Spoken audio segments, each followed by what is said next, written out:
പുതുപുത്തൻ വാർത്താവിശേഷങ്ങൾ ആദ്യമേ അറിയാൻ ഈ ചാനൽ സബ്സ്ക്രൈബ് ചെയ്യൂ. ഒപ്പം നോട്ടിഫിക്കേഷൻ ലഭിക്കുന്നതിന് തൊട്ടടുത്തുള്ള ബെൽ ബട്ടൺ ക്ലിക്ക് ചെയ്യുക. കൂടാതെ വീഡിയോകൾ കൂടുതൽ ആളുകളിലേക്ക് എത്തിച്ചേരാൻ ലൈക്ക് ചെയ്ത് കാണാൻ പ്രത്യേകം ശ്രദ്ധിക്കുക. ഇപ്പോഴിതാ സിനിമാ ലോകത്തെ കണ്ണീരിലാഴ്ത്തിക്കൊണ്ട് മറ്റൊരു മരണ വാർത്ത പുറത്തു വരുന്നു. സിനിമകളിൽ വളരെ ഭംഗിയായി വില്ലൻ വേഷങ്ങൾ കൈകാര്യം ചെയ്ത പ്രശസ്ത നടൻ മുംബൈയിൽ ഹൃദയാഘാതം മൂലം മരണമടഞ്ഞു. മലയാള സിനിമയിലും താരം അഭിനയിച്ചിട്ടുണ്ട്. മലയാളത്തിന്റെ താഴ്വാരം എന്ന ചിത്രത്തിൽ പ്രതിനായക വേഷം മോഹൻലാലിനോടൊപ്പം തന്നെ കൈകാര്യം ചെയ്ത നടനാണ് സലീം ഗൗസ്. 1990 ഭരതൻ സംവിധാനം ചെയ്ത താഴ്വാരം എന്ന ചിത്രത്തിൽ വളരെ മികച്ച അഭിനയമാണ് താരം കാഴ്ചവെച്ചത്. ചിന്ന കൗണ്ടർ, തിരുടാ തിരുടാ എന്നിങ്ങനെ നിരവധി തമിഴ് ചിത്രങ്ങളിലും താരം മികച്ച അഭിനയ പ്രകടനം കാഴ്ചവെച്ചിരുന്നു.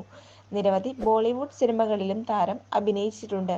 കൂടാതെ അനവധി TV ഷോകളിലും താരം തിളങ്ങിയിട്ടുണ്ട്. എന്തു തന്നെയായാലും സലീം ഗൗസിന്റെ മരണം സിനിമാ ലോകത്തെ ദുഃഖത്തിലാഴ്ത്തിയിരിക്കുന്നു. ഇദ്ദേഹത്തിന് 70 വയസ്സായിരുന്നു പ്രായം. സലീം ഗൗസിന് ആദരാഞ്ജലികൾ അർപ്പിച്ചുകൊണ്ട് സിനിമാ ലോകത്തു നിന്നും നിരവധി പേരാണ് രംഗത്ത് വന്നിരിക്കുന്നത്.